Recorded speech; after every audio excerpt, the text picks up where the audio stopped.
buenos días. En primer lugar, dar la bienvenida a todos ustedes por estar hoy en esta mesa redonda titulada Beneficio y aplicación de Big Data en pymes y pequeñas asociaciones. Es exprimir datos y provocar negocio y bienestar. En segundo lugar, por dar las gracias a CENTAC por haberme invitado a participar en esa mesa redonda como moderador. La verdad es que para mí es un placer estar aquí, no solo por el interés que tiene el tema, que tiene un gran presente y desde luego un futuro que solo nos atrevemos a imaginar, ¿no?, por las grandes posibilidades que se están abriendo, sino también pues, por estar aquí al lado del conjunto de ponentes que me rodean, ¿no?, que realmente pues, es un privilegio pues, estar hoy con ellos y escuchar todo lo que nos van a contar. Yo, pues por comentar un poquito cómo vamos a estructurar la mesa, la idea es tener las 4 ponencias seguidas, cada ponencia será unos 10-15 minutos y después ya pues al final pues un turno de preguntas de unos 10 minutos si conseguimos ir más o menos pues con el horario que hemos previsto, ¿no? Y pues por introducir un poco el tema, pues comentar que cuando en mi empresa, Sima Technologies, empezamos a trabajar un poco en esos temas y a ver qué posibilidades tenía, pues claro, uno va recogiendo información a ver qué es lo que se dice por ahí, qué se está haciendo, ¿no? Y me llamó la atención pues una frase que comentaba Eric Schmidt, que era presidente ejecutivo de Google, creo recordar que entre el año 2001 y el 2011, y él decía que, bueno, que el volumen de información que se había generado desde el principio de los tiempos hasta el año 2003, pues que aproximadamente eran como 5 exabytes. Yo no sé la verdad cómo hizo el cálculo, ¿no?, si es muy aproximado o no, pero lo cierto es que después añadía que estos 5 exabytes de datos se generan hoy en día cada 2 días, ¿no? Entonces, bueno, en cualquier caso es una cifra impresionante, ¿no?, que nos da una idea de la cantidad de información que tenemos hoy y del reto que se nos abre por delante, ¿no?, a nivel tecnológico, ¿no? Por un lado, pues claro, hay que disponer de ordenadores que sean capaces de procesar esa cantidad de información, sistemas de almacenamiento que nos permitan disponer de esos datos en línea y que podamos acceder a ellos de una forma pues rápida. Pero, por otro lado, además, nos hacen falta una serie de algoritmos que permitan extraer ese conocimiento de la información. Es decir, que hay unas líneas de investigación tremendas, ¿no? Y, además, encima de todo esto, evidentemente, pues todo lo que es la búsqueda de nuevas aplicaciones a todas estas nuevas oportunidades y retos que se nos abren para el futuro. Bueno, hay que simplemente añadir que, además, pues más o menos entre el 90 y 95% de la información que existe está desestructurada y que, por tanto, pues también es un reto adicional, ¿no?, el poder intentar por diseñar sistemas que sean capaces de acceder a la información que está dispersa y que además pues no tiene un formato único y bueno, pues que evidentemente pues se nos abre por ahí un montón de vías de trabajo y de bueno, pues de temas muy interesantes de investigación. Entonces, sin más, voy a pasar a cada uno a presentar a los ponentes. En primer lugar tenemos a don Francisco Antón, que nos va a dar la ponencia titulada Beneficio y aplicación de Big Data en pymes y pequeñas asociaciones. Por presentarle un poco, porque tiene un currículum pues impresionante, pero bueno, simplemente por hacer algunas líneas, resaltar algunas líneas, pues él es licenciado en Ciencias Físicas y especializado en Cálculo Automático por la Universidad Complutense de Madrid. Cursó un máster en Dirección Pública por el Instituto de Estudios Fiscales, funcionario del Cuerpo Superior de Tecnologías de la Información y de las Comunicaciones y actualmente subdirector general de Tecnologías de la Información en el Ministerio de Educación, Cultura y Deportes, y además pues, presidente de la Fundación Big Data. Así que bueno, yo sin más, Francisco, te cedo la palabra cuando quieras, pues puedes empezar. Muchas gracias, Daniel. Pasamos ahí la presentación. Sí, a ver si podemos poner la presentación, por favor. Sí, ¿está puesta? Sí. Muy bien. Muy bien, de acuerdo. Sí, hola. Buenos días, muchísimas gracias, Daniel, por la presentación, gracias a la Fundación CENTAC. Voy a intentar, digamos, hacer una restricción un poquito de la parte del mundo que se está empezando a abrir, el mundo del Big Data, enfocándolo un poquito pues, a la PYME. Dentro de la idea de la PYME, nosotros lo que tenemos que pensar es que en los últimos 5 años lo que nos ha ocurrido es que han desaparecido 20.000 empresas industriales. Estamos en plena crisis ahora mismo. Y durante este tiempo, durante estos años, el mundo ha cambiado totalmente. Hace 5 años, en el inicio pues, de la crisis, esto era impensable, es decir, toda la idea del Internet pues, de las cosas que podamos tener, de cuando nace pues, un crío, es decir, todo el mundo transmite la información a través de los móviles, a través de los iPhones, a través de todos los elementos que tenemos. Hace 5 años esto no existía, pero tampoco existían los coches guiados. Bien, el chiste está en que de vez en cuando se meten en un aeropuerto y se equivocan. Pero lo que sí es cierto es que está apareciendo una nueva tendencia y existe un nuevo modelo de relación de las personas con sus desplazamientos. Ayer apareció un artículo sobre el coche 3.0, todas las derivaciones que podamos tener. Y todo eso estaba, digamos, encajado de alguna manera con el tema del Big Data. Otro tema que ha cambiado sustancialmente es el tema de la educación. La educación en estos 5 años ha cambiado totalmente. Toda la parte de los contenidos digitales y cómo los alumnos, bien en estados, digamos, tempranos, cuando son pequeños, como bien la parte universitaria, cómo ha cambiado totalmente la manera, no solamente de utilizar los dispositivos, que es importante, sino también la parte de los contenidos y cómo accedes a esos contenidos. Y ya que hablamos de pymes y tenemos que dar un punto de esperanza, bueno, pues yo aquí dejo un punto de posible futuro, un punto de posible futuro dentro de este sector, que es lo que se llama ahora la gamificación. Es decir, un niño, un joven, se pasa el doble del tiempo con elementos electrónicos, jugando, estando con sus compañeros en modo virtual, etcétera, que leyendo, y digamos, en vegetal. Vamos a intentar dividirlo. Bueno, pues estamos desarrollando ahora mismo ya juegos para que la gente aprenda. El tema de hacer una suma normal y corriente, pues el 2 más 2 lo podemos poner arrastrando, lo podemos no sé qué, pero también lo podemos tirar tirando bombas y tirando juegos, con vericuetos, hasta que aciertas, etcétera.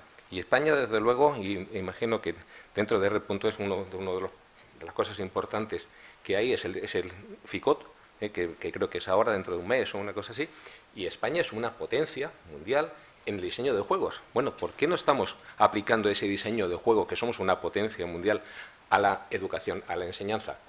Y luego viene la segunda parte, aplicarlo a lo que es el marketing. Es decir, no solamente nos quedamos en la parte de la educación, sino vamos a pasarlo también a la parte del marketing. Si pensamos en lo de los 5 años, el tema social ha cambiado totalmente. Imágenes como el de Grecia, con los movimientos que ha habido por la crisis tan tremenda de los despidos, eso ha cambiado el mundo totalmente. Y cuando nos centramos un poquito en el tema del Big Data, otro tema que ha cambiado también el tema es el cliente. El cliente no es un cliente pasivo. El cliente ha cambiado totalmente. En esa imagen que yo puedo presentar ahí, cojo un cliente de una zona desfavorecida totalmente. Bueno, pues esa foto de esa persona del África subsahariana con un móvil, lo que está permitiendo es que los movimientos migratorios sean analizados directamente con un sensor que se llama móvil. De tal manera que están optimizando, ya no es decir que están cogiendo datos, están optimizando trayectorias, flujos de población, gracias pues a los móviles. Pasamos al siguiente tema. ¿Cuál es la visión del Big Data?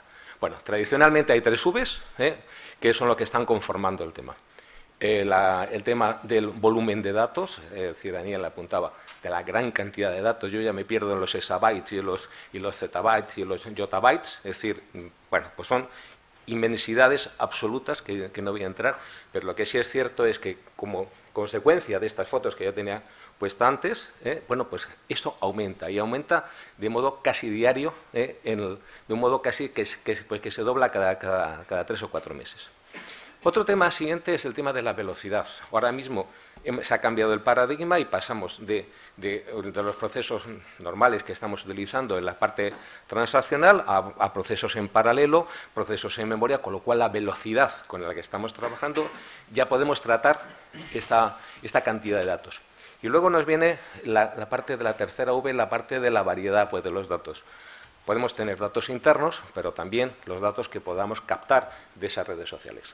Un mundo impresionante que se nos abre, pero absolutamente impresionante es el tema legal. ¿Dónde está la frontera de la utilización de tus datos, evidentemente tus datos internos sin problemas, cómo luego puedes utilizar datos de terceros? En la parte legal, el tema de la LOPD es impresionante, ahí hay muchísimo que trabajar. La asimetría de datos, la asimetría de utilización de datos entre Europa y especialmente España con la LOPD y lo que podamos pensar en Estados Unidos, donde todo se comercia, hay una diferencia, hay un dumping, que luego podremos hablar un poquito. Junto con esto, tenemos otros dos aspectos que para mí son fundamentales. Una es la variabilidad. Por un lado, por ejemplo, el otro día teníamos un problema que ¿cómo se llama Holanda? Dices, coño, pues Holanda es Holanda. Pues Holanda. Pues no. Resulta que es el Reino de los Países Bajos. Bueno, pues la variabilidad en las denominaciones, en la variabilidad de los árboles de decisión que se abren, se cierran y puedes tener la traza, es uno de los grandes problemas que hay que analizarlos. Y luego hay el tema de la visualización. Podemos tratar datos, podemos tratar cantidades ingentes de datos, podemos mezclar datos aquí de todo tipo, pero luego eso tenemos que consumirlo desde el punto de vista de la movilidad, de la visualización. Todo esto online. Y junto con esto nos quedamos en los otros dos puntos. El tema de la veracidad. ¿Cuántas campañas de marketing han fracasado porque la veracidad de los datos no era cierta?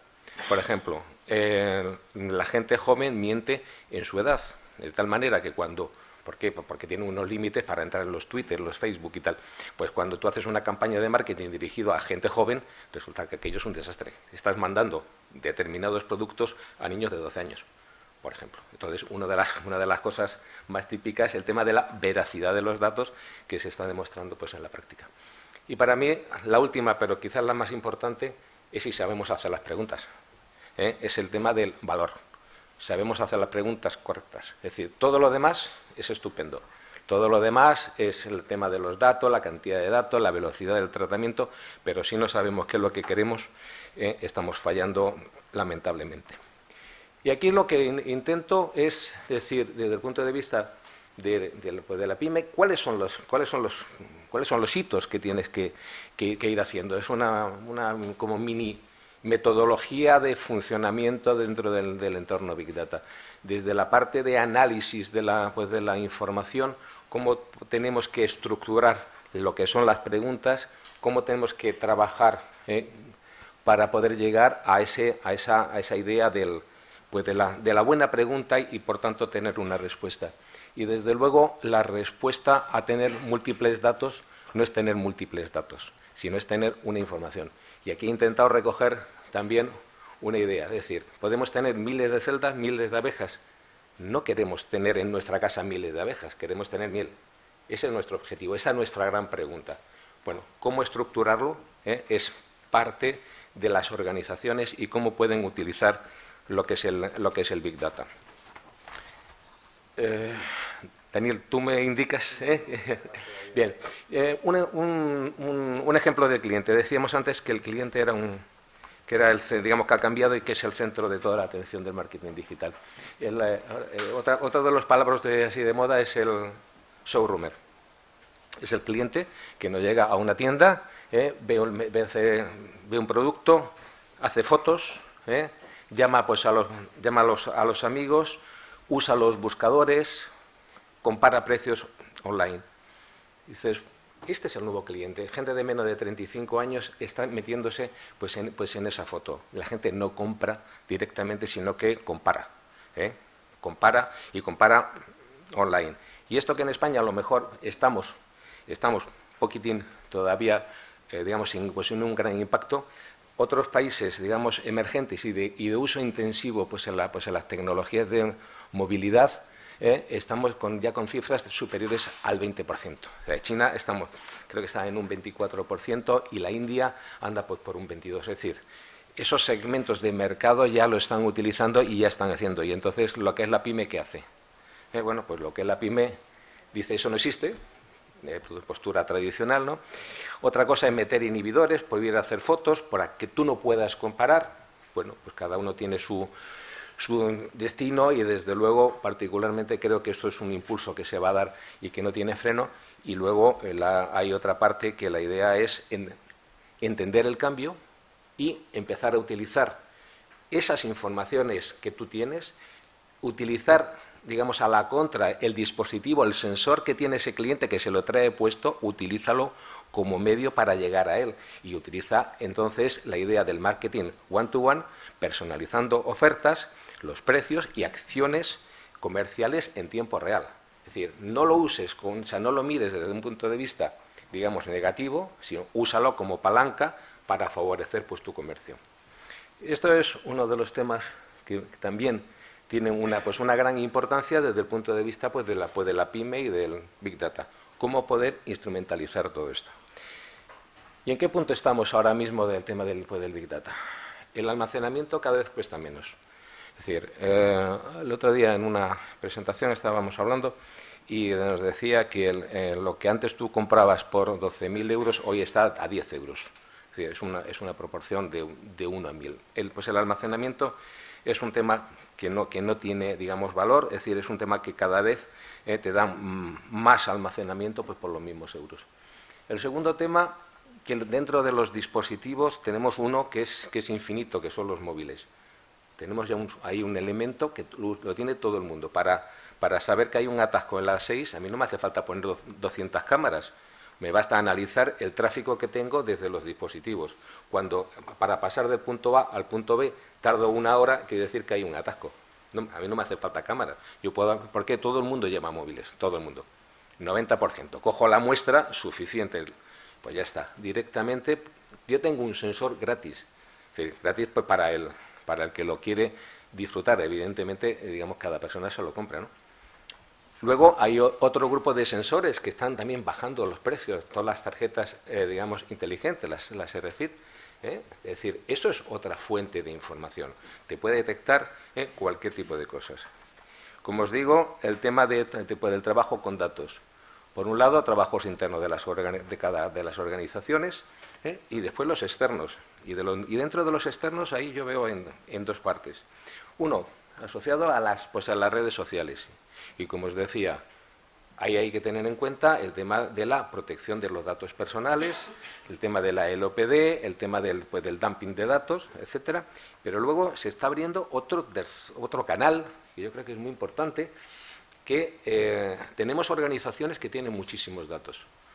Podemos hablar de la banca, podemos hablar de empresas de retail que tienen cantidad de información. Bueno, pues esa cantidad de información hay que monetizarla. Es decir, yo no sé ahora mismo si el banco X, que tiene cantidad de información de los clientes, información de lo que sea, puede vender esa información. Ojo, no estamos hablando de vender datos, estamos hablando de vender información, que es un estado superior. Es decir, ya la he paquetizado. Determinadas personas, por su nivel de renta, no sé cuánto y no sé qué, puede venderlo a un tercero, evidentemente cobrando, y puede ser una fuente de información y puede ser una fuente de ingreso de dinero. Y las capacidades de proceso, lo que comentaba, tanto en memoria como en paralelo, lo que nos permiten es, bien con software libre, bien con software, digamos, de empresas, bueno, pues poder trabajar en el tema este. Y luego las herramientas y todas las soluciones informáticas existen, tienen un grado de madurez que a día de hoy podemos decir que todo esto ya son soluciones reales y que no tenemos ni problema. Podemos presentar todo un grupo. Desde el punto de vista de la organización, bueno, pues el tema está arrancando.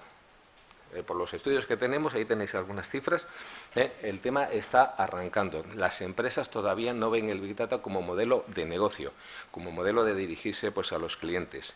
Y ahora mismo estamos diciendo que de toda la fuente, de toda la cantidad de información que nosotros podemos tener, se está extrayendo el 1% del valor de esos datos, nada más. Sin embargo, la previsión que hay es que una organización dirigida hacia el Big Data que esté trabajando ya en ese tema puede sacar hasta un 23%. Es decir, nos queda un recorrido, nos queda ahí un recorrido ahí del 20%, 20 y pico por ciento. Y luego hay otro tema importante, que el tema del Big Data se está orientando mucho al CIO, al responsable de informática. El responsable de informática tiene su parte. Luego veremos una transparencia que se la he robado a Wolfram, me parece, donde se está, pero que sí el otro día en una presentación que hicieron era francamente buena. Y lo que sí se ve es que, digamos, el tema de las herramientas es la parte del CIO, la parte de seguridad, la parte informática, esa es la parte CIO. Pero el concepto igual que el concepto del cloud, se dirige al financiero porque ahorra dinero, el concepto del CIO, del Big Data hay que dirigírselo al CMO, al de marketing. Temas donde estamos aplicando, es decir, ahora mismo existen temas de estos de Big Data en todos los niveles, es decir, de salud, de consumo, de finanzas, seguridad, TIC, seguridad física, tráfico, comunicaciones, análisis comerciales, fraude y riesgo. De esto hay cantidad de ejemplos. El último, pues en Inglaterra, que quieren montar, es decir, pues un contador de energía en todos los hogares, hecho por el gobierno. Todo eso significa que van a tener 30 y pico millones de sensores que van a poder analizar en el momento y van a poder tomar decisiones asociadas a este tema. De esto te digo, podemos hablar muchísimo de ejemplos, de tema de tráfico, de tema de las operadoras de los móviles, tienen cantidad de información y no están, digamos monetizando esa cantidad de información. Dentro de la Fundación, aquí tenéis un poco la idea de lo que estamos trabajando. Estamos trabajando en tema de metodologías. Queremos tener, digamos, un poco el seguimiento de las instituciones, tanto de las europeas como de las españolas. Estamos fomentando el tema de los estudiantes y de los trabajadores. Hay que tener en cuenta de que en un momento dado, y tengo la cifra después, que va a haber una demanda de 4.400.000 personas para el 2015 de expertos en tema de Big Data. Hace falta formarlos. Vamos a ir haciendo cursos virtuales. En principio, la idea que se está manejando es cursos gratis, virtuales, y luego acuerdos con las universidades para que ellos puedan hacer una certificación posterior. Bien, estamos trabajando en producto, tema de legalidad, estándares, etcétera. Desde el punto de vista PYME, que es la parte que aquí nos interesa, pues dentro de lo que podamos tener de los 4 ejes que se mueve ahora mismo, la parte de tecnología, la parte de movilidad, la parte de redes sociales, yo creo que el dúo del Big Data con el Cloud es el futuro desde el punto de vista PYME. Ya, es decir, no desde el punto de vista de la gran organización, que es otro tratamiento, pero sí, vale, enseguida acabo. El tema de ese dúo, de ese Big Data con el Cloud, es la manera de que una PYME pueda acceder a este tema. Y bueno, esta era la transparencia que decía de los perfiles que intervienen en un tema del Big Data, y sí de que tenemos que tener en cuenta de que el perfil de la gente que trabaja con el Big Data es totalmente distinta. Fuera de un contexto ya de universidades, hay que ser una persona adaptable, una persona que pueda vincular la tecnología, las matemáticas con el negocio, y eso está dando lugar a un conjunto de perfiles, a un conjunto de nombres que se están demandando bastante, desde los ingenieros de Big Data, los científicos de datos, los gestores de datos, etcétera, etcétera. Es un mundo apasionante, es un mundo que está arrancando ahora mismo. Y ya para ir acabando. El tema hay un nuevo paradigma en la relación cliente con la organización. El ecosistema tecnológico está disponible, está maduro, no hay ningún problema en ese sentido. Sí hay que difundir y hay que comentar lo que es la base del conocimiento en el Big Data, ver cuáles son las ventajas. Hay que incrementar el valor de los datos y gestionar ese conjunto, esa unión de datos internos y externos, y desde luego hay que montar un nuevo modelo de negocio y se supone que las administraciones están para ello. Muchas gracias.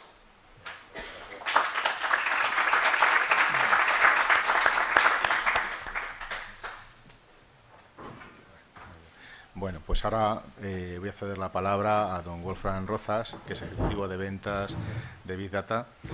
Nos va a dar la ponencia titulada Nuevas oportunidades de negocio para pymes con Big Data.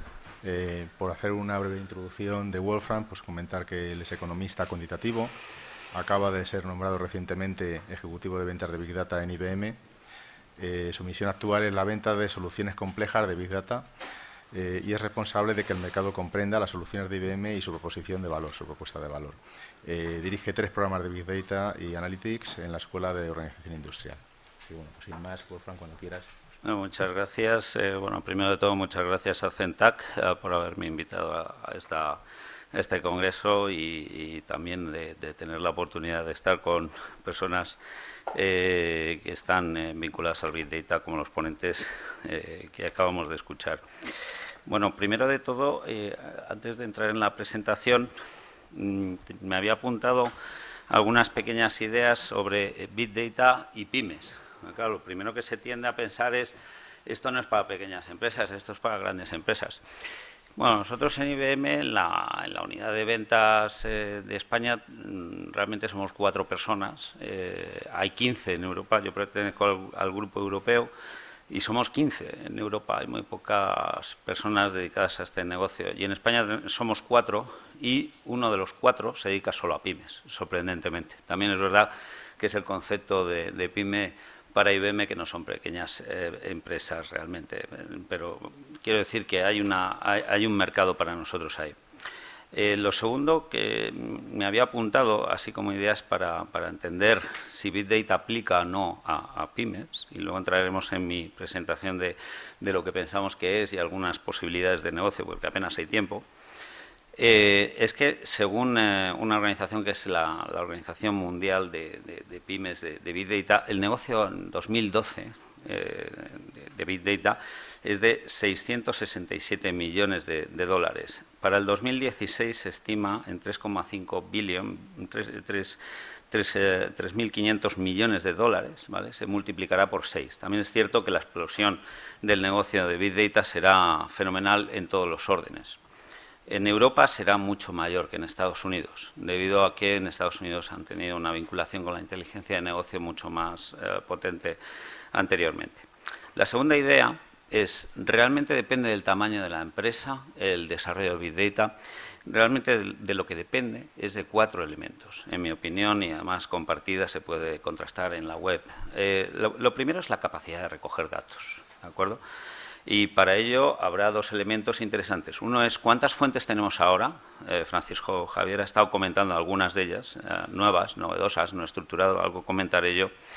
Y luego, segundo, capturar en tiempo real, ¿vale? Esa capacidad hoy en día está extendida no solo a las grandes empresas. Capturar información de las redes sociales que yo pueda tener, capturar información de mi website que yo pueda tener, capturar información de sensores que se pueden comprar. Esas pequeñas cajas son muy baratas. De hecho, a mis alumnos en la Escuela de Organización Industrial pues les animamos a empezar ya a construir casos de uso que se basen en sensores.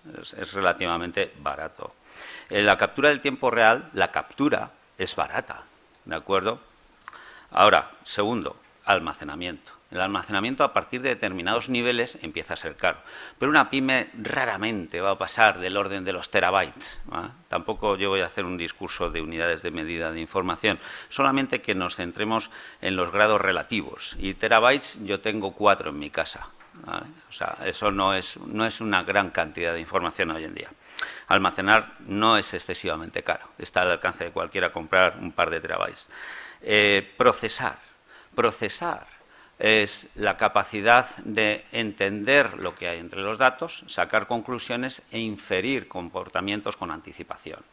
Para ello, no hace falta comprar herramientas de 100 o 200K, como decimos nosotros, que es donde estamos nosotros trabajando. El software también depende de las empresas, pero son herramientas de este perfil. Estamos hablando de herramientas de unos 100.000 euros, pero eso no es para una pyme, pero tampoco le hace falta, porque tiene open source y tiene un montón de algoritmos. Y hay soluciones hechas por empresas también pymes, que son ágiles y lo pueden hacer. Entonces, eso tampoco está vedado a las pymes. Y cuarto, lo más importante, la actuación. Una vez que tengo ese conocimiento, ¿qué puedo hacer? El ponente anterior nos ha sugerido algunas ideas en el mundo de los clientes, también en el mundo del fraude. Yo mostraré algunos casos de uso más, pero evidentemente la pyme puede y debe actuar. La tercera idea la saco de Forbes, que dice que realmente el Big Data se podría sumarizar como aquellos datos que son difíciles de extraer valor por las fuentes que suponen, son fuentes no estructuradas, ¿de acuerdo? Pero que realmente una pyme puede hacer uso de esas fuentes no estructuradas y puede además procesarlo con ordenadores baratos, ¿vale? Y con programas personalizados, programas hechos con programación open source. Las soluciones que nosotros estamos planteando pueden correr en Wintel, entornos muy baratos, son máquinas que llamamos servidores X basados en procesadores Intel, son baratas, eso no es caro, no hace falta tener una gran plataforma, una appliance de estos enormes que vale 1 millón de euros, no hace falta. Esto se puede hacer con servidores X de $1000, ¿vale? Y se pueden montar además en clúster y se puede ir creciendo gradualmente. Además, apuntaré otras ideas de tipo económico. Cuarta idea. Si tienes pocos datos, no harás Big Data. Es absolutamente erróneo y es absolutamente falso. Y además, ¿qué es pocos datos? Insisto, digamos la frontera entre no Big Data y sí Big Data se establece más o menos en el orden de decenas de terabytes. Alguien se ha inventado esa raya, ¿no? Decenas de terabytes, ¿no? A partir de si tienes muchas decenas de terabytes, ya tienes Big Data. La verdad es un poco estúpido, porque, como ha comentado muy bien el ponente anterior, Big Data no solamente es la V de volumen, sino que es cualquiera de las Vs. Entonces, con que tenga un problema que tenga datos variados, es decir, tratamiento de texto, el procesamiento del lenguaje natural es lo más complicado que hay. Ya es un problema de Big Data. Nos estamos enfrentando a algo diferente. El tiempo real también lo es. Entonces, una empresa pyme puede combinar datos de clima, de meteorología, con sus datos de venta y inferir comportamientos de consumo respecto a la meteorología. Puede combinar las opiniones que se están diciendo en su propio portal, tampoco hace falta irse a las redes sociales, que tampoco es ninguna panacea, realmente apenas suponen nada en la contribución de la información de las empresas con las que yo estoy habituado a trabajar. La verdad, es cierto que en el mundo asiático la gente escribe mucho en las redes sociales, en el mundo europeo no tanto, solamente los jóvenes, todavía no se ha llegado a esa generación, la contribución en las redes sociales aún no es importante. Si hiciéramos una encuesta aquí de cuántos escriben frecuentemente en las redes sociales, que no lo haré, veríamos muy pocos brazos levantados. El mío, el primero, no estaría levantado. Por tanto, no estamos acostumbrados. El tercero es combinar datos de las máquinas con las operaciones. O sea, esto del Internet de las cosas, M2M, Machine to Machine, no es gran cosa, es sencillo.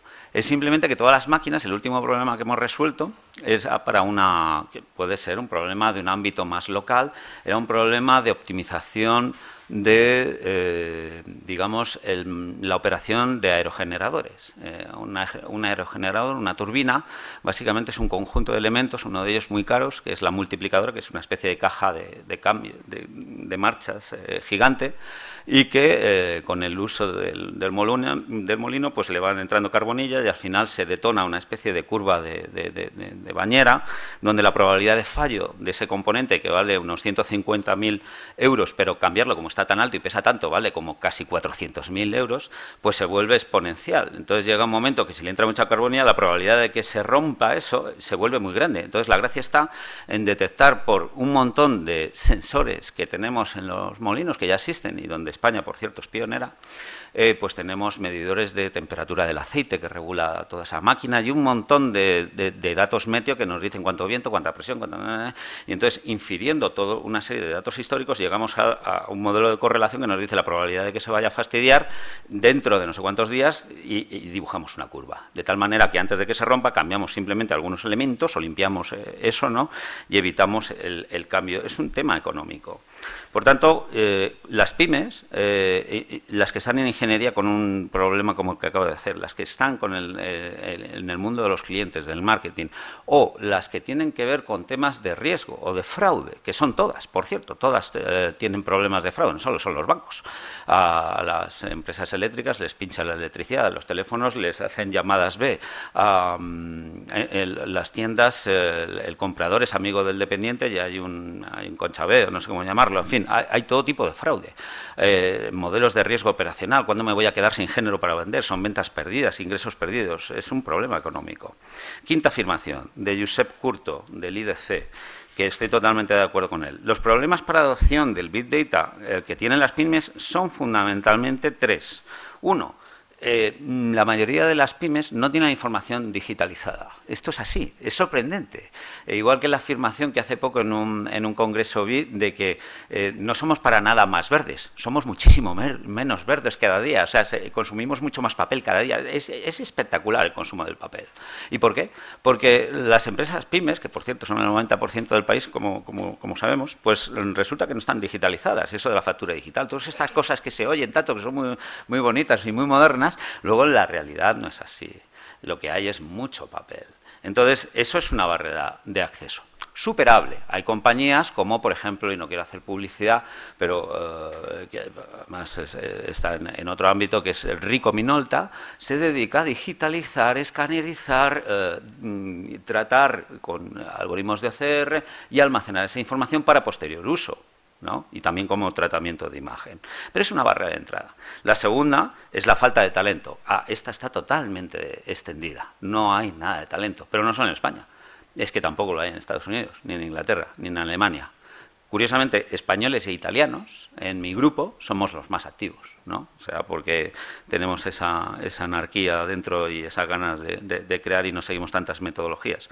Pero lo cierto es que falta talento en todas partes. El perfil que decía el ponente anterior del científico de datos, ¿vale? Que hay, por cierto, un artículo maravilloso en la Harvard Business Review que recomiendo a todos leer, de qué es ese perfil, porque efectivamente confluyen en él. Básicamente tiene que ser una persona conocedora del mundo analítico, pero tiene que también saber del negocio y también tiene que saber de IT, o sea, una especie de hombre del renacimiento actual, ¿no? Con un montón de capacidades. Bueno, los estamos intentando educar en los programas que tenemos en la Escuela de Organización Industrial de Big Data.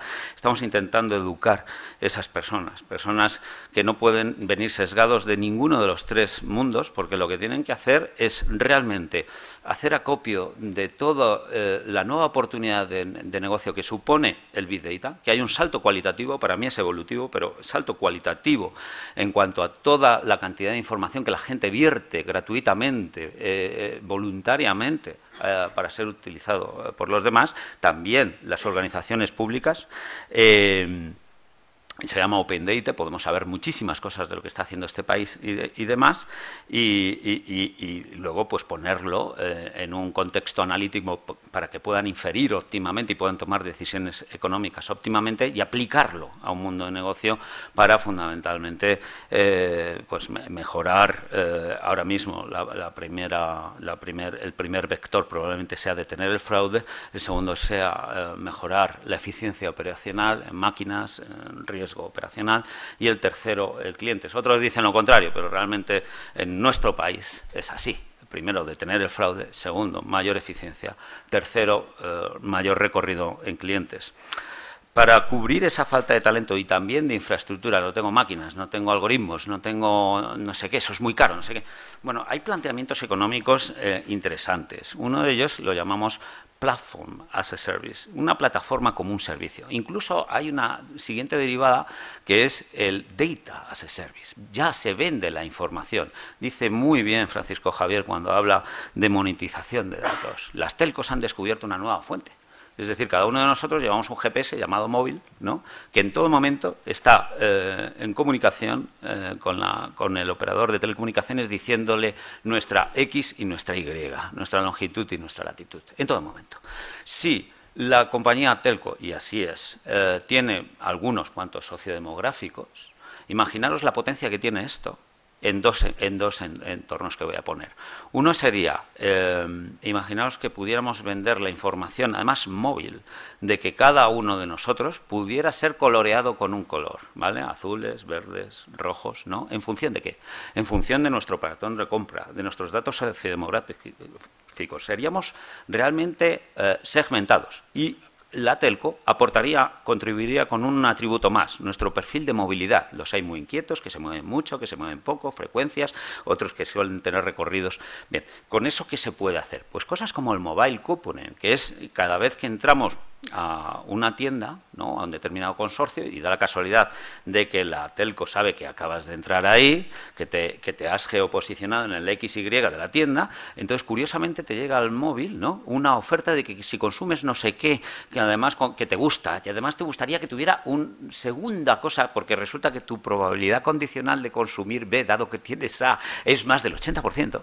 Entonces te llega un cupón a tu móvil y te dice, y si lo haces pagando con el móvil, te ahorrarás X%. Qué curioso. Al pagar por el móvil apenas le irán 2 o 3 centimillos de euro a la telco, pero claro, si lo multiplicamos, ¿no?, por el número de transacciones que se pueden generar, una nueva fuente de ingresos. También lo es para los bancos, que tienen lo que llamamos un spending profile, un perfil de gasto, de cómo gasta. Y podemos hacer recomendaciones a clientes similares de cómo gasta una persona similar a ti, pero que lo hace mejor que tú. Es decir, que compra lo mismo que compras tú, de la misma manera que lo compras tú, pero gasta menos, ¿no? Qué interesante. Bueno, hay posibilidades de estas. Poder hacer ese platform as a service o ese data as a service. Yo no quiero montar nada. Dame directamente tú la información. Dime quién es el target. ¿Cuándo tengo que decirle qué y cuándo? Dímelo tú. Dime quién es sospechoso. Dímelo tú. Dime cuándo debería de tener qué número de tallas para cubrir mi espacio mínimo de presentación en mi tienda y no perder ventas. Dime cuándo debo de reparar determinadas piezas. Dime cuál punto débil de mi cadena es. Dime cuándo se me va a romper la red de cajeros. Dime cuándo se me va a romper la red de transporte. Dime cuándo. Eso es una combinación tecnológica, es una solución, y ya termino. Y al final ni presento, yo creo que es mucho más interesante así. En la que intervienen algunos elementos. Uno se ha citado, que es el cloud, es decir, la posibilidad de virtualizar un entorno y repartirlo en función de necesidades crecientes de recursos on demand. Otro es tener ese software metido ahí, y otro es las personas que operan esos algoritmos, que son capaces de hacer modelos predictivos y poder derivar ese conocimiento, o incluso derivar reglas de datos en streaming, que están ocurriendo en tiempo real. Eso es una realidad y se compra. Entonces no hay que meterse, no, es que tengo que meterme en una inversión, no, vamos a ver, ¿qué es lo que se necesita? Vamos a hacer un caso de negocio y vamos a ver dónde ganamos todos. Y por último, ¿cuál es la última barrera de entrar al Big Data? Pues evidentemente, si estamos en la caverna, va a ser muy difícil subirnos al cohete, ¿no? Va a haber que dar los pasos, ¿no?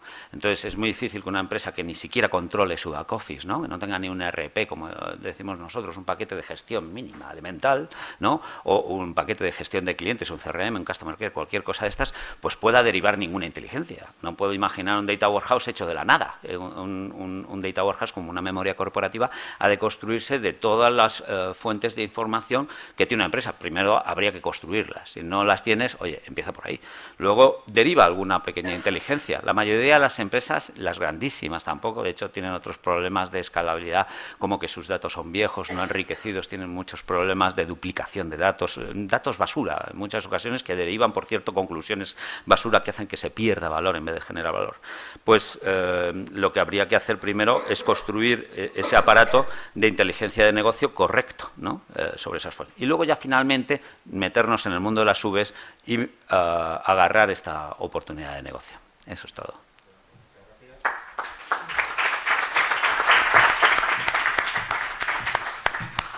Muy bien, pues ahora vamos a ceder la palabra a don José Ignacio Sánchez, que es director adjunto de Servicios Compartidos de la Administración Electrónica.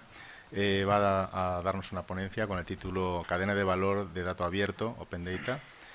Y pues por introducirlo un poco, pues comentar que él es licenciado en Ciencias Químicas por la Universidad Complutense de Madrid y tiene un máster por la Universidad Oberta de Cataluña en Sanidad, por EPENTIC y Sanidad, perdón. Ha desarrollado toda su carrera profesional en el sector de las tecnologías de la información, tanto en el sector privado como en el público, sumando pues unos 15 años de experiencia.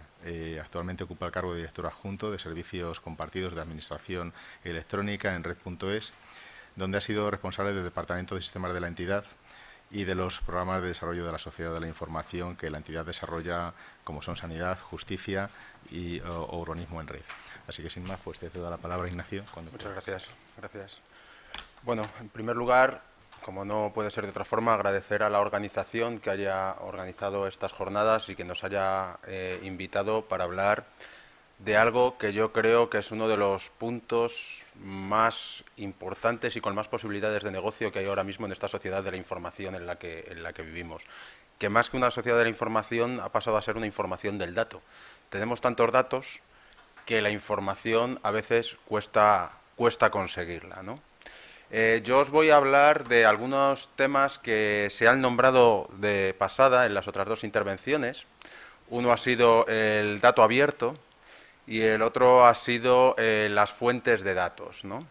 Las fuentes de datos para Big Data o para no Big Data, porque al final la pyme lo que tiene que intentar aprovechar es la oportunidad de toda esa cantidad de datos que hay ahora mismo en el mercado para poder generar valor. Dentro de la administración, esto apunto aquí. Bueno, esto es una introducción que no voy a pasar por ella. Dentro de la administración también es una fuente potencial de muchísimos datos. Datos, además, que se tienen que utilizar para generar valor en la industria y para generar servicio al ciudadano. Servicios que, además, tienen que cubrir todas las necesidades de los ciudadanos. Nosotros desde Red.es estamos trabajando con CENTAC precisamente para trabajar en el desarrollo de esa administración y de esa sociedad para todos, donde el dato es un elemento crítico. De esto ya se ha hablado, de la proliferación de los datos. Todos sabemos que hay datos a montones, muchísimos datos, y que nosotros, como ciudadanos, nos hemos convertido además en una fuente de datos.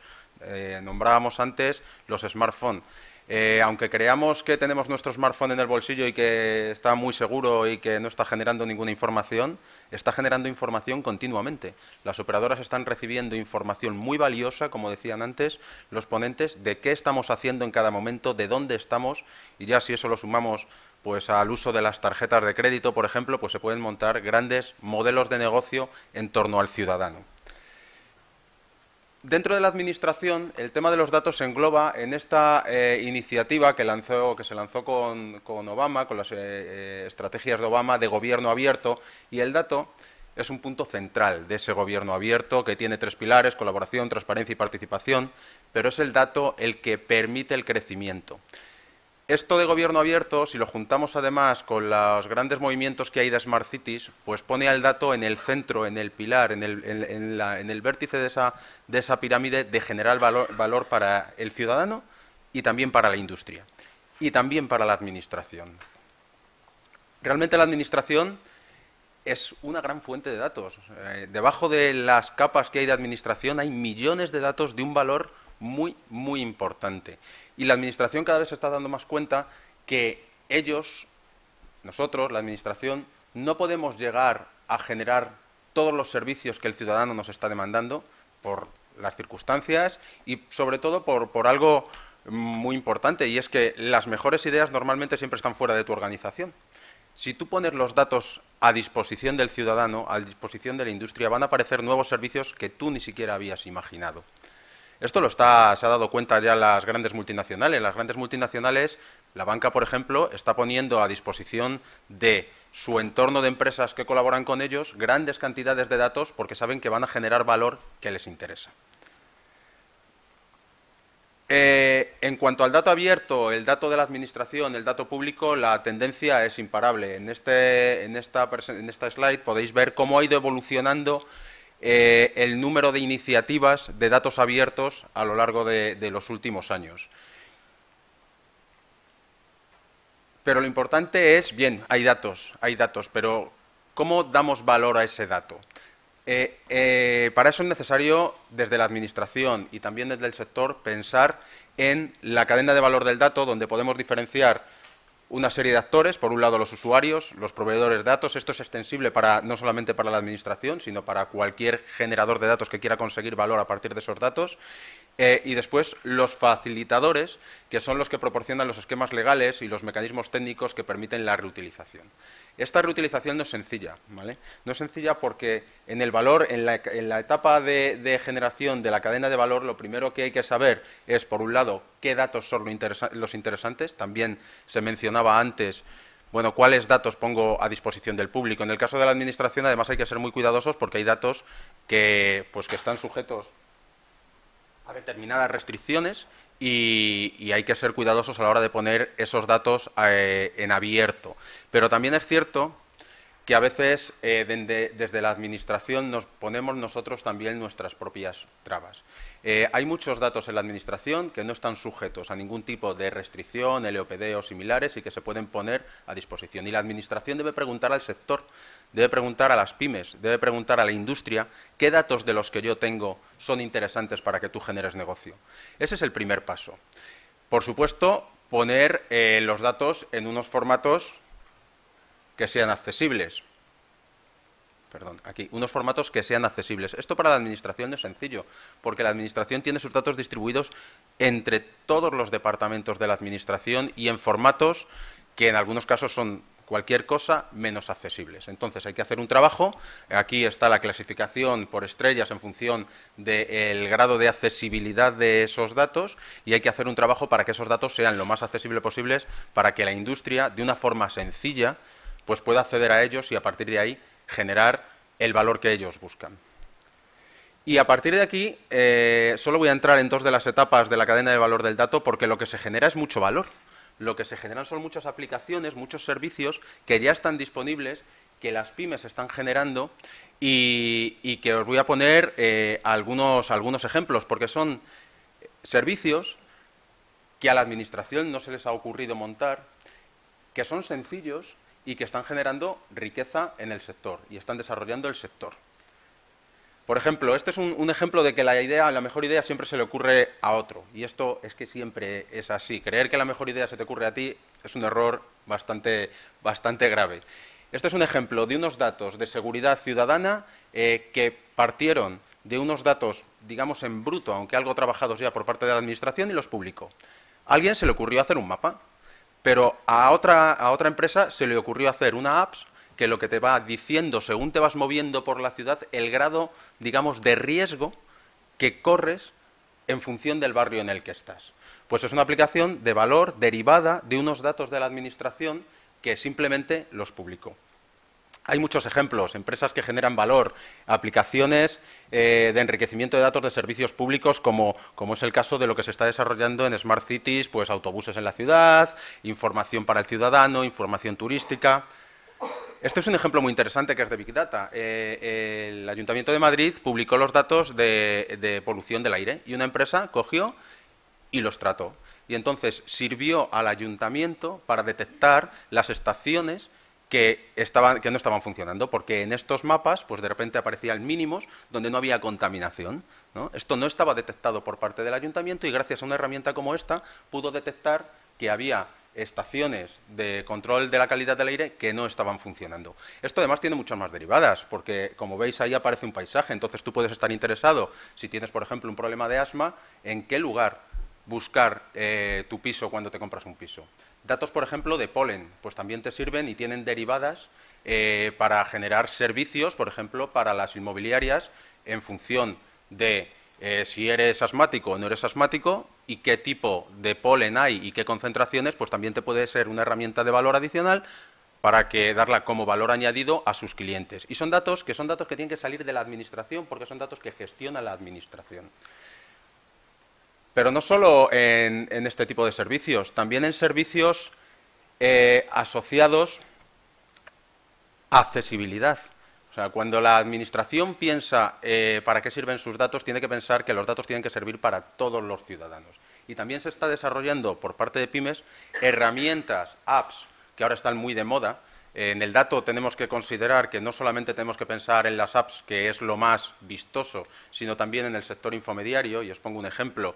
En el último congreso que montamos de Aporta, uno de los ejemplos que salía de reutilización de los datos era a partir de los datos turísticos de Canarias, que se publicaban por parte de la Consejería de Turismo de Canarias, una empresa cervecera era capaz de modificar la producción de cerveza en función del número de visitantes alemanes o ingleses que fueran ese año a la isla. Si había más visitantes ingleses o alemanes, pues ellos aumentaban la producción. Si había menos, ellos bajaban la producción. Esto supone un ahorro brutal para todos los sectores productivos. Una buena explotación de los datos, es decir, generar del dato información, genera valor. Y genera valor muy rápido. Estos son ejemplos de servicios asociados a accesibilidad. Por ejemplo, esta es una herramienta que permite o que te genera un mapa de aquellos bares, restaurantes, cines, supermercados con acceso para sillas de ruedas. Esta información de los 2 minutos, perfecto. Esta información también está disponible por parte de la Administración, porque esa información la recoge la Administración. Este es otro ejemplo, plazas de aparcamiento para personas con movilidad reducida en Pamplona, Tudela y otros pueblos. También son datos de la Administración.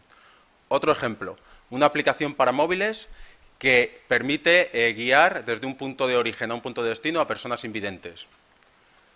Y así podríamos seguir con múltiples ejemplos. Una aplicación que proporciona búsqueda dinámica sobre las estaciones de metro accesibles en Londres. Esto se basa en esto. Se basa en que las buenas ideas vienen de todos los lados. Tú pon los datos a disposición, administración, y alguien generará servicios de valor, seguro. ¿Qué estamos haciendo nosotros ahora? Perdón, que va saltando de 2 en 2. Seguimos trabajando en la apertura de datos, llevamos trabajando ya desde hace 4 años, en colaboración con el Ministerio de Hacienda y Administraciones Públicas y nuestra Secretaría de Estado, con todas esas líneas de trabajo. Asesoramiento, porque la Administración necesita que la ayuden en ese proceso de puesta a disposición de los datos, porque en la Administración somos bastante miedosos a la hora de poner a disposición los datos.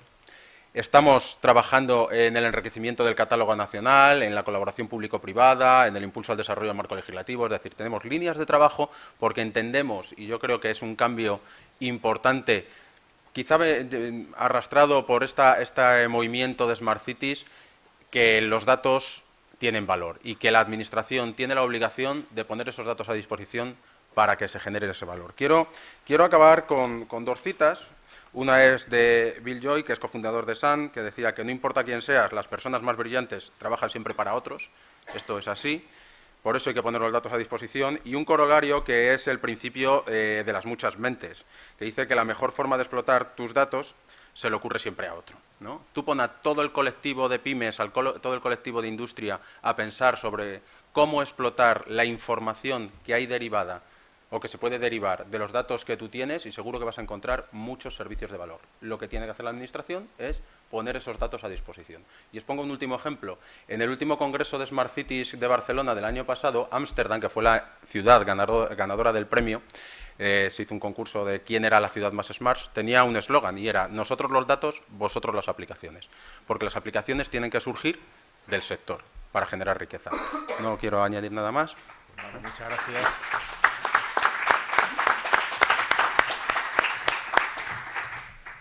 Pues vamos a pasar a la última ponencia, que la va a dar don Alejandro Zapala Delgado, miembro colaborador de GeoInquietos. El título de la ponencia es Mapping Party de accesibilidad, visibilidad, más concienciación, más captura de datos útiles. Para introducir un poco y que conozcamos también, pues Alejandro es ingeniero técnico en topografía, con un máster en ingeniería geodésica y cartografía por la Universidad Politécnica de Madrid, donde realizó un trabajo fin de máster titulado Sistema de información para usuarios en silla de ruedas eléctrica, y actualmente pues es miembro de GeoInquietos. Así que sin más, pues Alejandro, te cedo la palabra. Pues gracias. Lo primero, agradecer al CENTAC la oportunidad que me dan a venir. Es la segunda vez que vengo al Congreso y esta vez haciendo una ponencia. Para mí todo este año ha sido un año de trabajo muy duro estudiando qué puede hacer el profesional de la información geográfica en el ámbito de la accesibilidad e intentando encontrar sinergias con asociaciones y con todo aquel que tenga el menor interés en poner su conocimiento al respecto. Pues acabé asociado con GeoInquietos Madrid, que son un grupo de, pues básicamente profesionales de la informática y de la información geográfica en general, con interés en explotar esa información, porque al fin y al cabo lo que son los mapas es una de las maneras de representar esa información. No conozco cómo va el botoncito para poder...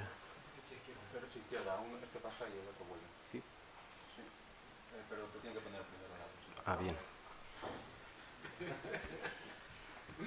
Bueno, en todo caso, GeoInquieto es... durante todo este año, básicamente, aprovechando la enorme fuente de información y de recursos que tengo en la universidad, pues lo que hice fue satelitar todas las asignaturas alrededor del ámbito de la accesibilidad, lo que tiene que ver con visualización, lo que tiene que ver con bases de datos, lo que tiene que ver con la información en sí misma o cómo conseguir esos datos, sobre todo centrado en el usuario, que puedes tener una idea mágica de una aplicación que puedas ofrecer al usuario y hacer un estudio de usabilidad al respecto, pero conociendo un poco más cómo se trabaja la usabilidad, se empieza desde el principio, no haces ni siquiera la aplicación, te la hace el mismo usuario, lo traes, le haces que pinte, le haces que exprese qué necesita y qué no. Y a partir de allí, pues uno de los ámbitos que he estudiado es el que os voy a contar ahora. Voy a centrarlo todo alrededor de Open Data, porque sobre todo como representante de una asociación que está alrededor de OpenStreetMap, que es básicamente es un mapa, es un mapa, pero hecho por los usuarios y que se actualiza inmediatamente por el usuario. Solo tienes que hacer un registro de usuario y hacer tú las modificaciones y lo puedes editar lo que quieras. En realidad es una base de datos con líneas, puntos y superficies. La visualización es aparte, ya es la máquina que te lo convierte en un dibujo con los colores que luego tú puedes decidir. Existen pues muchísimas aplicaciones para luego explotarlos o visualizarlos como tú quieras, pero desde luego un mapa es una de las visualizaciones más importantes de lo que son grandes cantidades de datos. Un mapa, de hecho, son grandes cantidades de mapas. OpenStreetMap no es un proyecto pequeño precisamente. A partir de un usuario de la cartografía de Londres, que por lo visto tenía que pagar por ver esa cartografía online, decidió en su momento que iba a hacer por su cuenta una base de datos, iba a ir creando por su cuenta un mapa hasta que se convirtió en algo bastante grande. Es decir, esa apertura que tiene la utilizan otros proyectos, como puede ser el de Foursquare, que haces una fotografía, la geolocalizas y puedes decir dónde has estado y no sé, alardear de dónde has estado o aconsejar sitios donde has estado. Y esta aplicación tiene muchísimo éxito, sobre todo por Facebook, y se apoya en la API de OpenStreetMap, para lo cual no necesitas ni siquiera registrarte para consumir esos datos. Otra aplicación al respecto de datos abiertos gubernamentales o de la administración, pues esta encontré, se llama Wallsheet y puedes ver un mapa según la andabilidad que tiene el sitio, la paseabilidad del sitio, a partir de datos del Ayuntamiento de Nueva York, que son básicamente todos los locales que han sido de alta, que tienes las licencias al día. Puedes elegir por las zonas que quieres pasear en función de si tiene estación de metro, de si quieres ir por panaderías o incluso barreras. Como veis, los rojos son precisamente las barreras a las carreteras, al río, y puedes programarte un viaje por donde quieres ir más o menos pasear, por muchísimos datos, como puede ser, yo qué sé, comisarías, puedes darle tú el sentido que quieras. No está dirigido en realidad, puede ser por seguridad o porque no quieras pasar por colegios o lo que tú quieras. Alrededor de OpenStreetMap hay muchísimas más, digamos, iniciativas de experimentos y ha habido bastantes alrededor de la accesibilidad. Como la mayoría son, por lo que no sé por qué, pero en realidad son alemanes. Los alemanes son los que nos llevan a la cabeza de datos abiertos y de, sobre todo, la cultura del usuario colaborador en un bien común. En eso nos sacan bastante ventaja. Dentro de todos estos proyectos, pues uno de ellos, el más importante, el que más se está ahora moviendo, es precisamente el que hablaba mi compañero Ignacio, que es el de Willmap. Como podéis ver, esto es un mapa de Toledo en el que se ven más o menos los negocios y edificios importantes de la ciudad de Toledo, y como podéis ver también se catalogan por niveles de colores, como os decía. Es un método muy sencillo, pero vamos, lo primero que os puedo contar es que todos los simbolitos que veis son grises. Grises significa que no sabemos si es accesible o no es accesible. Eso da lugar a pensar bastante qué implicación tiene el usuario en realidad por utilizar estas herramientas.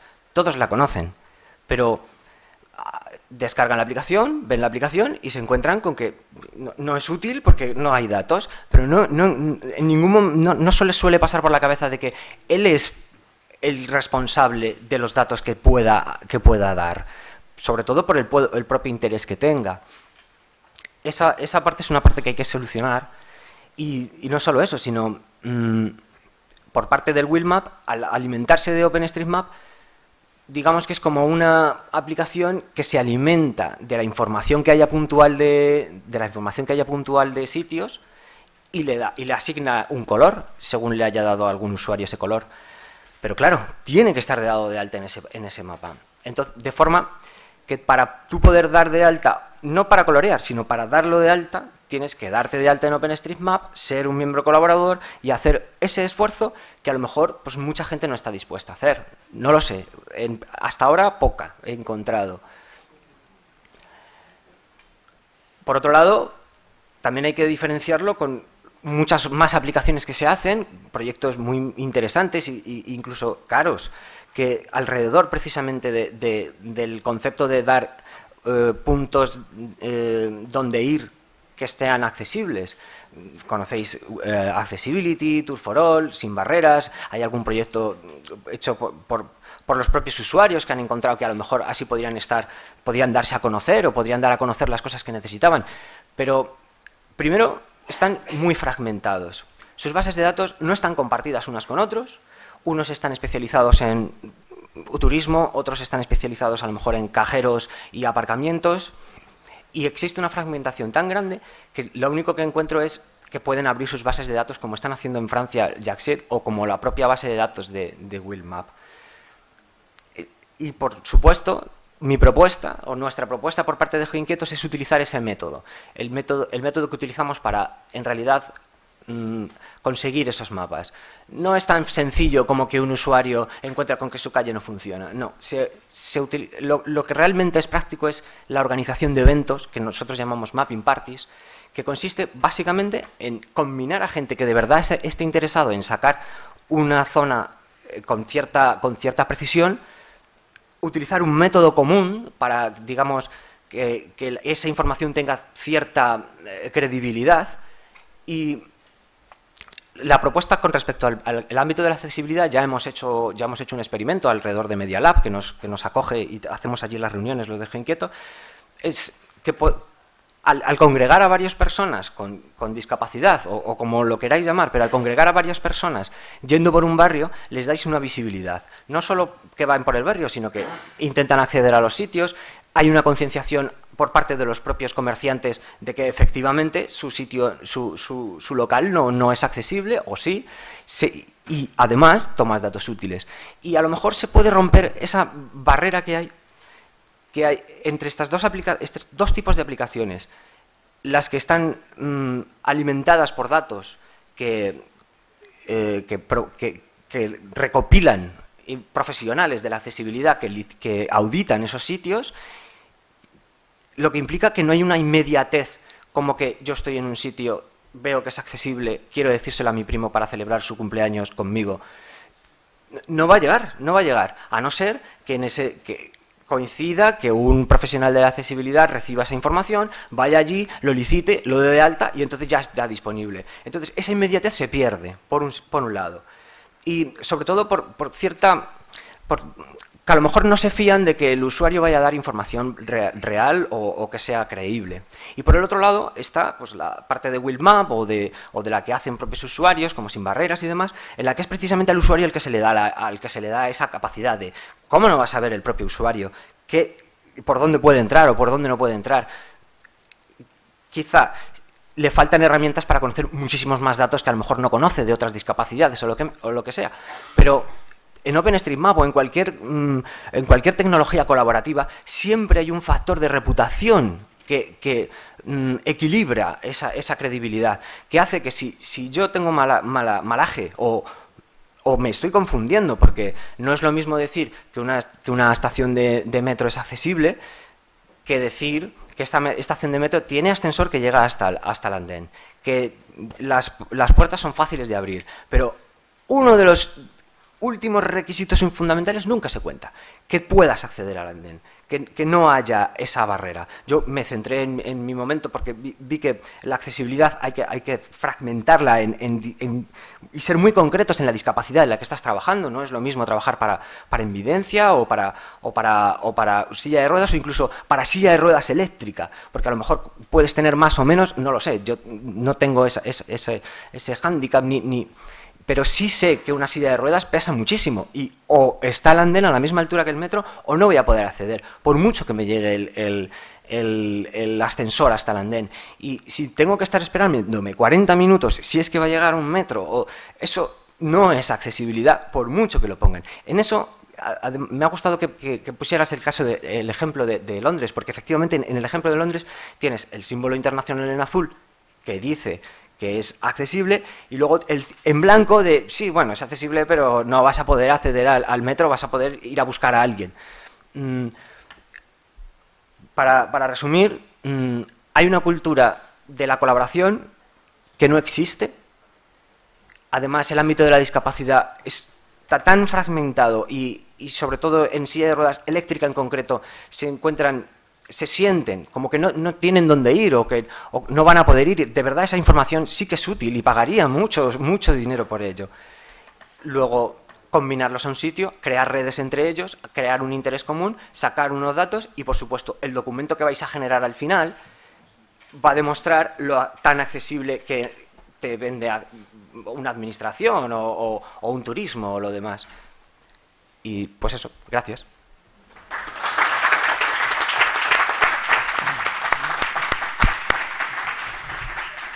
Muy bien, pues tenemos muy poquito tiempo para preguntas, pero yo os pediría que las primeras preguntas que pueda haber, que las centremos en Wolfram, que tiene una reunión en Madrid a las 12 y tiene que salir disparado. Entonces, si hay alguna pregunta para Wolfram, tenemos la primera.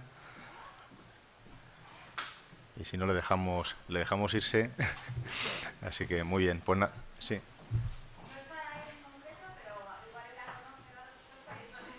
Muy bien.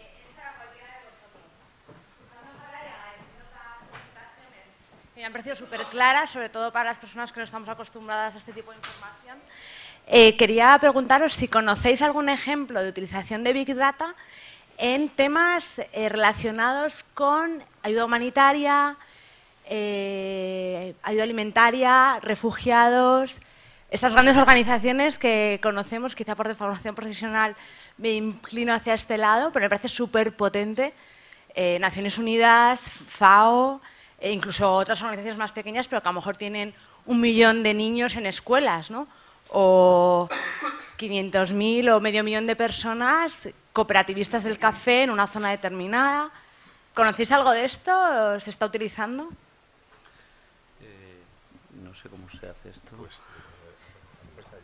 ¿Es así? No sé si se me oye, sí.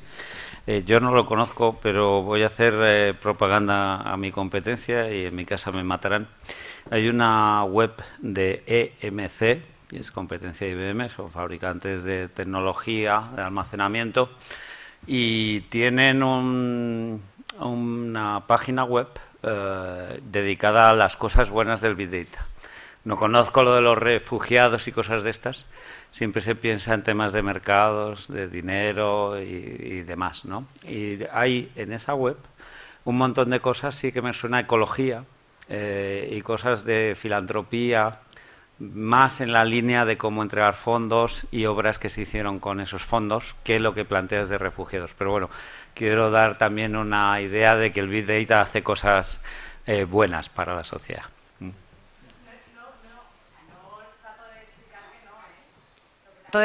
No, para nada mi intervención pretendía suponer que no es una herramienta potente para toda la sociedad. Sí. Lo que trato es ver el potencial, que me parece inmenso, para otras cosas también, ¿eh? No, en ningún momento quería expresar un desacuerdo o algo así, ¿eh? Si te entenderé, no lo interpreta así. Lo que te digo es que puede entenderse siempre como algo mercantil o de negocios, y en esa página web se han tomado MC la molestia de glosar pues todas las aplicaciones de este tipo, digamos. Bueno, le dejamos a Wolfram que se vaya, y mientras tanto también querían intervenir Francisco e Ignacio para contestar esta pregunta precisamente. Sí, hay una situación curiosa que se da en los países en vías de desarrollo, y es que no tienen conectividad, digamos, de Internet, no tienen grandes redes de comunicaciones, pero tienen muchos móviles, y todos tienen móviles, ¿no? Entonces, el año pasado en el Mobile World Congress de Barcelona se presentaron varias aplicaciones para la gestión de desastres utilizando las redes móviles, ¿no? Y explotando la información de las antenas y de las redes móviles, y una de las primeras medidas que daban era un análisis de datos rápido. En función del tráfico, pues veías dónde estaban los principales problemas y hacer intervenciones rápidas de poner antenas móviles, porque eso permitía responder a varias necesidades urgentes, ¿no? Entre ellas, la más urgente de comunicación con tus personas cercanas cuando hay un desastre, ¿no? Y la otra, la posibilidad de hacer una gestión del desastre mucho más rápida, y se basaba en la explotación de los datos de las redes de comunicaciones móviles de los países en vías de desarrollo, que están muy extendidas, a diferencia de las grandes redes troncales de comunicaciones como tenemos en Europa o en los países desarrollados. O sea que sí hay, o sea, el interés del dato es tal, y la explotación que se puede hacer de la información que hay detrás del dato es tal, que se está abriendo líneas de trabajo en todos los campos.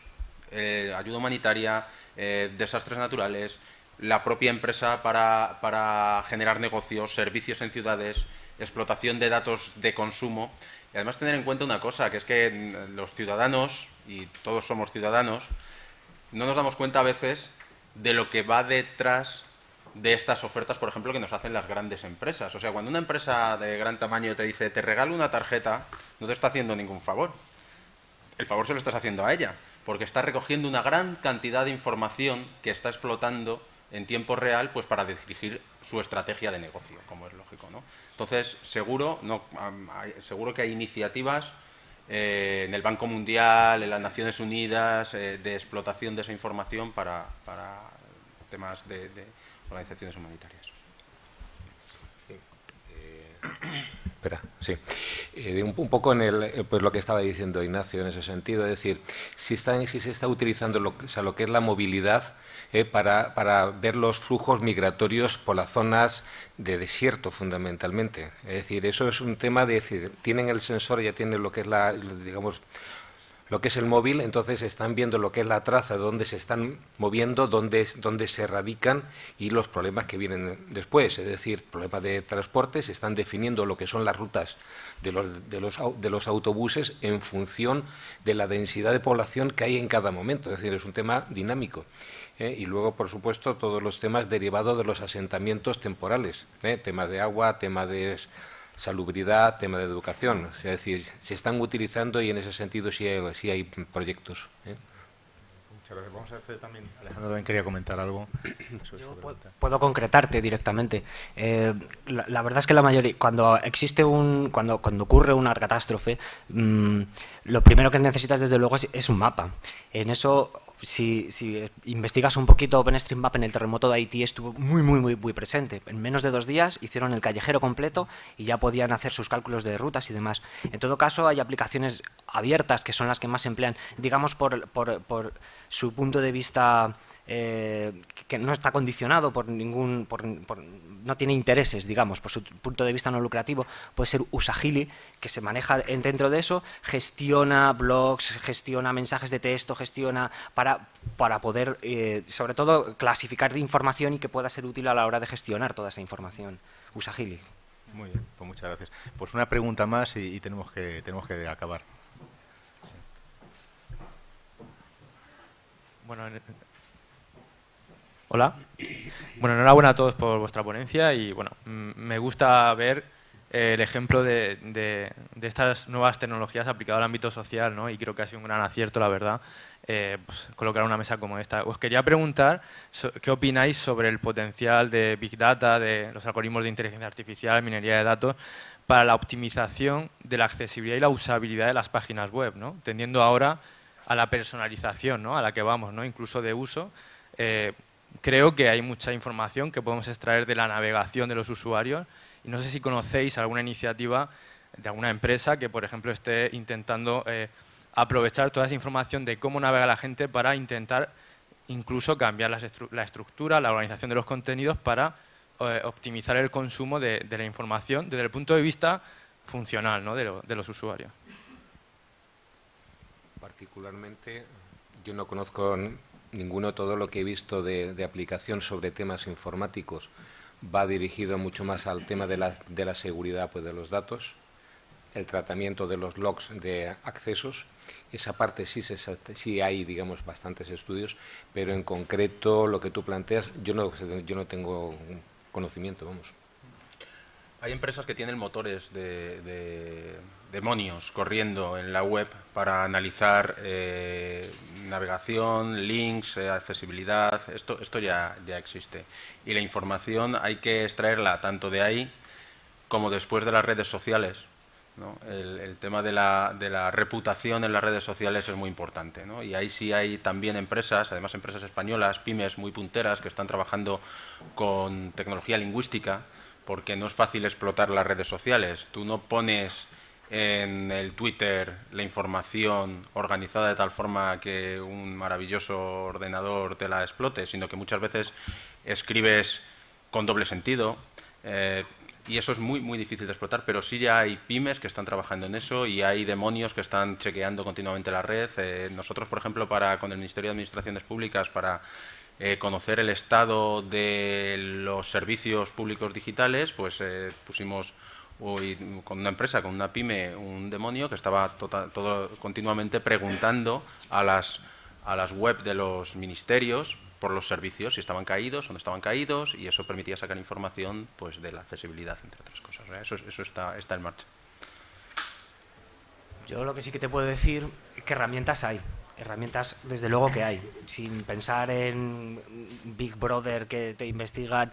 Sí, si tú quieres hacer una aplicación y quieres centrarte en algún tipo de usuario, tienes herramientas desde que te leen con la webcam hacia qué puntos están mirando tus ojos, que graban qué manos estás utilizando para el móvil. Desde luego que herramientas hay. Lo que no hay, pues es un poco lo que os decía, que tengo la idea, hago mi aplicación y luego hago esos estudios de usabilidad a ver si funciona o no, en vez de comenzar desde el principio. Pero herramientas sí que hay. Muy bien. Juan Carlos, una pregunta o un comentario. No es pregunta, es un mensaje súper corto. Dice, recordad que, puesto que estamos en el evento del CENTAC, el Centro Nacional de Tecnologías de la Accesibilidad, recordar que todo el potencial que puede desarrollar el Big Data, Open Data, los bienes, productos y servicios que giren y se generen alrededor de él, nunca perder de vista que tenemos que incluir las condiciones de accesibilidad y usabilidad para que todo el potencial que tienen todos estos bienes, productos, servicios y realidades que se generen puedan ser utilizadas por toda la diversidad de la sociedad. Un comentario a esto. Yo vengo de Santander, de una reunión que ha habido sobre Fireware, una plataforma de Smart Cities, pero previamente el miércoles fue la reunión de la Red Española de Ciudades Inteligentes. Y fue un tema que se trató. O sea, es importante que los servicios sean servicios para todos, sobre todo ahora que le ponemos el inteligente delante de ciudad, que es una cosa que está muy de moda, pero hay que demostrarlo. Y eso tiene que ser servicios para todos los ciudadanos, ¿no? Y está en la mente de todos. Pero vamos, sin duda lleva razón. Bueno, pues nada, ya hasta aquí no podemos extendernos más. Muchas gracias a todos los asistentes por participar en esta mesa redonda. Muchas gracias a los ponentes por haber venido y por las charlas tan interesantes. Hasta luego.